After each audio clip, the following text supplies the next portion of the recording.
Solar সিস্টেমের গ্রহগুলোর আওয়াজ part 3। এরকম ইন্টারেস্টিং ভিডিওর জন্য ভিডিওটিতে লাইক সাবস্ক্রাইব করতে ভুলবেন না।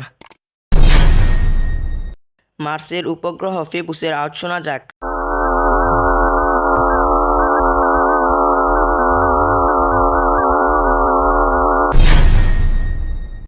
মার্সের আরেকটি উপগ্রহ ডিমোসের আওয়াজ শোনা যাক।